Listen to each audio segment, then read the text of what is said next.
Have you ever heard the term or the phrase, the ego is not your amigo? Have you ever heard people talk about killing the ego or annihilating the ego, right? They describe the ego as your problem, the source of all of your problems.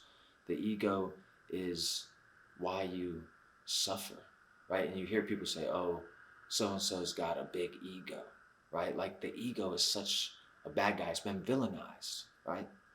But this is really an old way, an ancient way of viewing the ego. And that's why the world's most popular spiritual teachers and leaders use this language.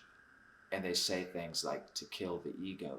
And they have this view that they've adopted when it comes to the ego. And this is an ancient view, right? Where did they get their teachings? They got it from a guru that came before them, and they got it the same way. And this tradition carries back thousands of years to ancient, so-called advanced civilizations, right? And these civilizations have been idealized. They've been idolized in our mind. And according to certain people, these ancient civilizations are in fact not what we're evolving out of, but what we're evolving towards, that we're gradually trying to make it back to this level of advancement that these ancient civilizations are said to have had. They're said to have been even more advanced than we are now. And we're just on a journey to finish or complete whatever it was that they started. So the goal of many spiritual teachers and gurus around the world is to sort of expand upon and perfect and essentially resurrect these ancient spiritual beliefs, because these ancient civilizations were and are thought of as so advanced, right? Because we see evidence of advancements in certain technologies like architecture and agriculture and writing, right, and art. Since we see such advancements or evidences of such advancements, we assume that this means that these people possessed also some sort of spiritual advanced knowledge that is even more advanced than what we have now, right? This is the belief. And like I said, these ancient civilizations have been idolized to the point in which it is said that a lot of these ancient worlds like ascended as a whole because they seem to have vanished, right, without a trace. And many of the more spiritually minded, the more poetic with their language, they describe this as them ascending to like the next dimension where they're at now, right? But really what happened was these civilizations went extinct, right? The Mayas, we know that there are still descendants that live in the area, millions in fact, that still speak the Mayan language, right? So they survived, but many of these ancient civilizations were completely wiped out. They went completely extinct without a trace. But if you begin to look into it, it's not so magical as people present it to you, right? Because you'll find out that they had a lot of issues with soil erosion and the upkeep of water due to deforestation, right? They even had pollution problems. There was evidences of massacres, many massacres, and even cannibalism in a lot of these advanced civilizations, right? So at the height of the advancement of these spiritual civilizations, they were sacrificing annually over 25,000 human beings, including sometimes their own infant children, right? They literally devoured themselves alive and went extinct because of it. And this was the result of this spiritual belief that most of today's modern world is trying to recreate, right?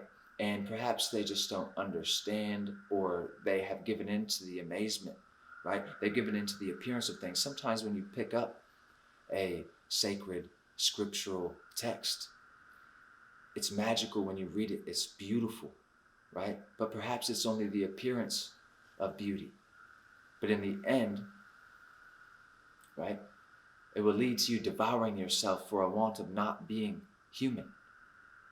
To kill the ego means to kill the very thing that makes you human.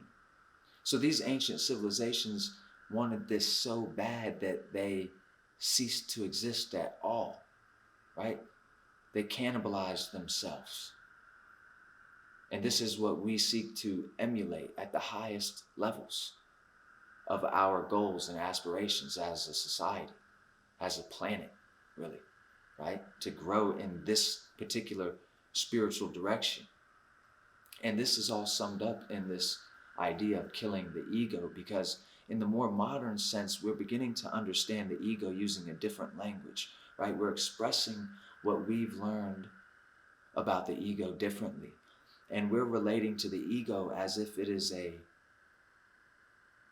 hurt, traumatized child that needs to be loved and needs to be healed, rather than this villain that is the source of all of your problems. So essentially, this idea of killing the ego is like having a child of your own who is, say, like 2 years old, and naturally they want to make a mess. They want to play with things, so they're pulling things over and they make a mess out of your living room, and you just strangle them to death, right? Simply because you don't know how to deal with the ego, with the child, right? And I'm not protesting anyone's right to, like, say, sacrifice their own kid, but me personally, I just don't agree with it, So we're understanding this power, this transformative power of love. Nowadays, we're beginning to understand that the ego is easily damaged in a way, right? And needs attention. Just like a parent would show attention to a child that is having a bad time, that's having a bad day, right? And the ego needs to mature, and it needs to seek and find balance. And that's what your job is. See, the ego is your child. When we say the ego, doesn't it feel like we're talking about something that's not really you? Like it's a false sense of who you are, right? But this is your child. The ego, this is whatever you are, the ID as Freud calls it, right? This is whatever you are, and whatever life is, whatever God is. The child of this is your ego. And this is the idea of child sacrifice, killing the ego. Because someone, like I've discussed in a previous video, anyone can just tell you what they believe in, but the proof of their beliefs is in their actions, the way that they live. And all of these modern spiritual teachings that you're receiving every day are from these ancient civilizations who show you the proof. And the proof is mass extinction. The proof is human and child sacrifice in the end. And this is what we're seeking to resurrect and perfect. It doesn't make any sense to me. We have a new understanding on these ideas, right? This is like, imagine you have a child who was born into an unfortunate circumstance, right? Very abusive, traumatizing. This child is, for lack of a better term, broken, right? And so as they grow, they have this chip on their shoulder and they vent, right? They become disruptive, even dangerous, perhaps. They commit some sort of atrocity. But is this person to blame? Of course they're to blame, right? We know that each and every one of us has a personal responsibility over our thoughts, our emotions, and our actions, right? What we do. So, of course, this person is held responsible, but at a certain level, they maintain their innocence. And you have experienced this, I'm sure, right? When you watch a movie, and the main character is a killer, right? But sometimes by the end of the movie, you are sort of cheering them on, rooting for them, because you've seen their history, you've seen their backstory, you've seen their entire life experience rolled up into this movie, and now you're able to empathize with them, right? And it's a strange phenomena, right? This way we empathize, but you can see in this way that they maintain some sort of innocence. And I've had this ability, if I dare say, to see the innocence in people since I was young. But when I was young, I didn't understand it. I viewed it like a curse. I didn't know how to handle it, right? But as I grew older and matured, right, I realized that when a person is looking at me, if I spend enough time looking in their eyes, I can see this hurt and traumatized child, right?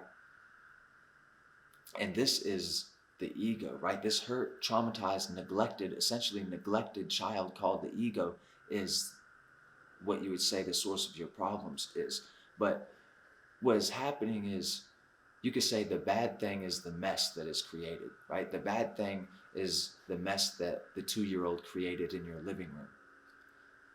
But you're identifying the mess as the 2-year-old. So you're throwing out the baby with the bathwater, essentially. You see? And it's just so confusing to me, right? This idea of kill the ego, it doesn't make any sense to me, because the ego seems to be the source of your humanity. And in my own humble opinion, being human is a beautiful thing. Being able to form attachments, human attachments to things, is actually a beautiful thing. Being able to experience loss and sorrow at such a deep level is a beautiful thing, right? When you lose someone that you love, it can, if you use this sense of sorrow correctly, right, beautiful things can come as a result. Beautiful inspirational movies come as a result from this, and artwork of all forms come from this, right? Sometimes loss, it's a beautiful part of the human experience, just like death can be a beautiful thing, a thing to be celebrated, a powerful thing if it is embraced and known, right? But you can see what the end results of these modern day spiritual teachings are. This is why I don't trust fully anybody who teaches using this sort of idea, right? And it's been going on for a long time. You could even say Christianity, right? Like Jesus was the Son of God, yet still the main religious people that were in power yelled out to kill him, to crucify him, this innocent child, right? It's been a long running script, right? And the most difficult part about it is that there are so many people that are willingly just going with it blindly, that never question anything, right? Like, first off, you have to know that you can't fully even trust what you're reading when you're reading yourself, right? Because you probably didn't decipher these ancient languages and codexes yourself, right? And even if you did, how do you know that the carbon dating, or however that process works, is true and correct if you didn't do that yourself? Were you involved in every single step of the process, from discovery to excavation, right, to inspection, deciphering, translating, all of this? Were you present for all of this? And how much of your knowledge base is based around this trust, this faith in what you're learning from whoever and wherever, right?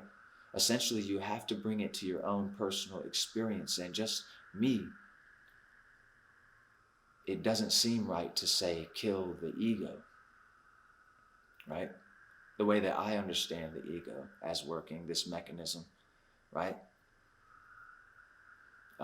Anyway, I appreciate you stopping by, checking out the video. Until next time, and I hope you continue to free your mind.